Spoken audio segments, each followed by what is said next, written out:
सीना नदीला आलेल्या महापुरामुळे अनेक गावांमध्ये गंभीर परिस्थिती निर्माण झाली आहे। या पार्श्वभूमीवर एमके फाउंडेशनचे अध्यक्ष महादेव कोगनुरे यांनी पूरग्रस्त नागरिकांना मदतीचा हात दिला आहे।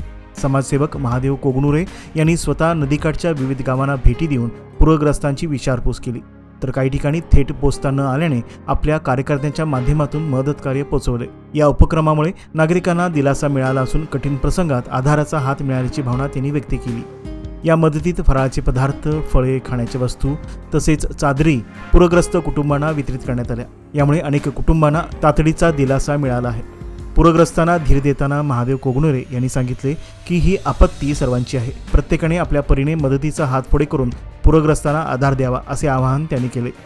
मदतीनंतर अनेक गावांमधून नागरिकांनी कृतज्ञता व्यक्त केली असून समाजसेवक महादेव कोगनुरे यांच्या सहकार्यामुळे आमचा आत्मविश्वास वाढला आहे अशा प्रतिक्रिया उमटत आहेत। माझ्या संगोर तालुका दक्षिण सोलापूर जिल्हा सोलापूर येथील महापूर आल्यामुळं ती माझ्या नेत्यांना म्हणजेच महादेव कोगनुरे साहेबांना फोन केलो।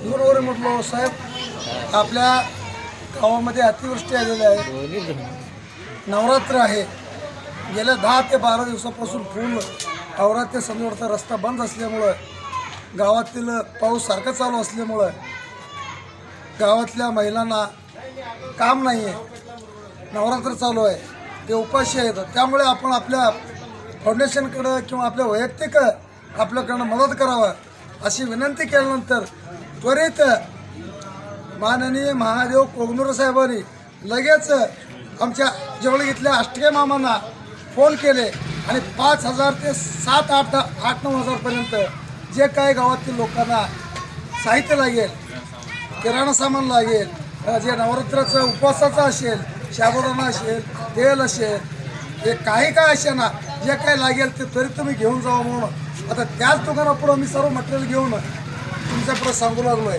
मी माजी सरपंच आमचे गुरुडे म्हणून सर्व माझ्या दक्षिण सोलापूर तालुक्यातील नेत्यांना आणि महाराष्ट्रातील सर्व नेत्यांना, सोलापूर जिल्ह्यातील सर्व शहराध्यक्ष सर्व नेत्यांना मी असंच आवाहन करतो, जसं कोगनुरे साहेबांनी एका फोनवर एवढे लवकरात लवकर त्यांनी सहकार्य केलं, त्याबद्दल त्यांचाच तुम्ही आपण हे धरून आपण सर्व दक्षिण सोलापूर तालुक्यातील सर्व गावातील जे पूर आलेल्या सर्व गावांना आपण आर्थिक सहकार्य करावं आणि सर्व लोकांना आपण व्यवस्था करावं असं मी विनंती करतो।